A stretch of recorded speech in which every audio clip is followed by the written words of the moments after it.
الشجر. هلا هلا يا مطر اغسلي باقي الشجر. الحلم مثل الورد يكبر، الحلم مثل الورد يكبر، والهلال يصبح قمر، والهلال يصبح قمر.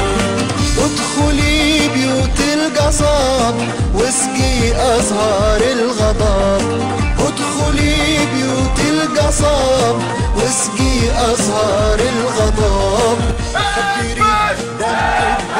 دمعة بلادي اللي ماسك يا حكومة ضد السورية، ضد الفساد، ضد السورية، ضد الفساد والعنف والعنف. نلتحق بنا الآن المحامي الشيخ الثائر من ثوار القصبة سامي تريقي.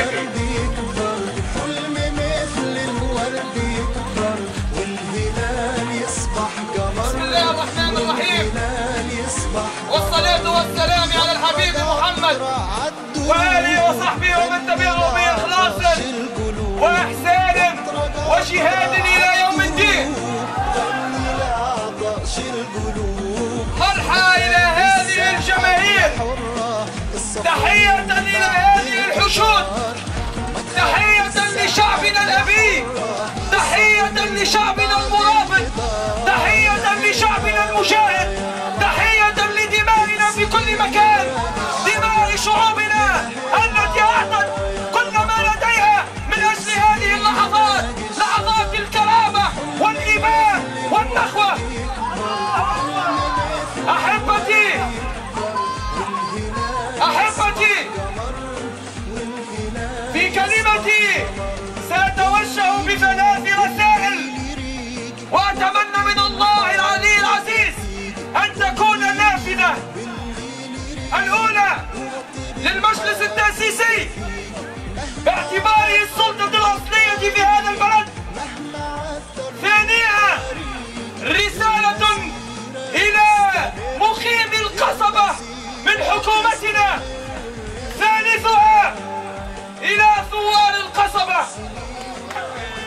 أيها المجلس التأسيسي، أيها النواب، يا نواب الشعب، إنا انتخبناكم من أجل تحمل مسؤولياتكم التاريخية، من أجل إصدار قوانين فورية، من أجل ردع الفاسدين والمفسدين، من أجل سن منظومة قانونية ترد علينا أيادي الفاسدين، عصابة المفسدين، أهل التفرق اللا دستوري اللا ديمقراطي. يا نواب المجلس التأسيسي، اليوم إذا لم تتحملوا مسؤولياتكم تحاك حولكم مؤامرة كبيرة، تحاك حولكم محاولة لإسقاطكم وللانقلاب على الشرعية. نهار 23 أكتوبر جندوا لها ما يعبر عنه برجال قانون ورجال صحافة ورجال إعلام. هؤلاء هم الذين كانوا خطاب بن علي، وهم الذين كانوا ينظرون لبن علي، هم الذين أقاموا أركان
في زمن حتى لا يستطيع أحد أن يسن القانون الرادع للتجمعين. نطالبوا مجلس التأسيسي من هذا المنبر تحملوا مسؤولياتكم. لن نرحم أحد، لن نرحم أحد. تحملوا مسؤولياتكم الكاملة، تحملوا مسؤولياتكم الكاملة. لا لرجوع التجمع، لا لرجوع الفلسطين. الرسالة الثانية، الرسالة الثانية، الرسالة الثانية لمقيمي القصبة من حكومتنا المؤقتة. احنا صحيح شباب النهضة، واحنا صحيح ثوار القصبة، واحنا صحيح اولادها، ولكن نحن قبل هذا نحن اولاد جيل قدموا الشهداء وقدموا المشردين وقدموا المهاجرين، ولا في هذوما لا نسامحوا ولا نوخروا ولا نهنوا ولا نكل. نقولوا لكم الآن انتخبناكم وخرجتوا من رحم مجلس تأسيسي باش تتحملوا مسؤولياتكم، باش تتحملوا مسؤولياتكم. الأيادي المرتعشة لا تصنع التاريخ، الأيادي المرتعشة لا تصنع التاريخ. احنا عندنا ثقة فيكم، عندنا ثقة فيكم، ونعرفوا انتوما ابناء الصمود ايام الاستبداد، وعلمتونا الصمود وعلمتونا عدم الخضوع وشربتونا في البن وفي الحليب. نحن ابناؤكم وتلاميذ لديكم، ولكن التلميذ يقول لاستاذه تحمل مسؤولياتك، اكبس. لا يمكن ولا يستحيل ان نبقى على هذا الخضوع وعلى هذا الخضوع. نحن نطالب الوزراء، السادة الوزراء، يرحمونا شوية. حبوهم مش يكبسوا، حبوهم يضربوا بأيدي من حديد ضد فلسطين وفلسطين. الكبس، الكبس، الكبس ما يفهموش أعداء الوطن. الكبس ما يفهموش الناس اللي دم الشعب هذايا لمدة 50 سنة. عودها الجملة، عودها. الناس هذوما، الناس هذوما اللي يمصوا دم الشعب، اللي يمصوا دم الشعب، ما يفيدش معاهم الكبس. الضرب بيد من حديد، الضرب بيد من حديد، الضرب بيد من حديد. نطالب من هذا المنبر، نطالب من هذا المنبر الإسراع بإحداث مجمع قضائي. نطالب وزارة العدل في سرعة إحداثه من أجل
تسمعوش التكتل المستهدف. المستهدف هي حرية الإعلام، المستهدف هي الحرية الحقيقية. نحن نخوض معركة الحرية، نحن نخوض معركة الكرامة، نحن نخوض معركة الإرادة. نحن لنا الإيمان والاستعداد والإرادة والقوة والقدرة والتضحية والإباء وتقديم الدماء زكية من أجل هذا الوطن. صدق الله تعالى الذي صدقنا وعده، وبالله نصره، وإليه المآل وعليه التوكل.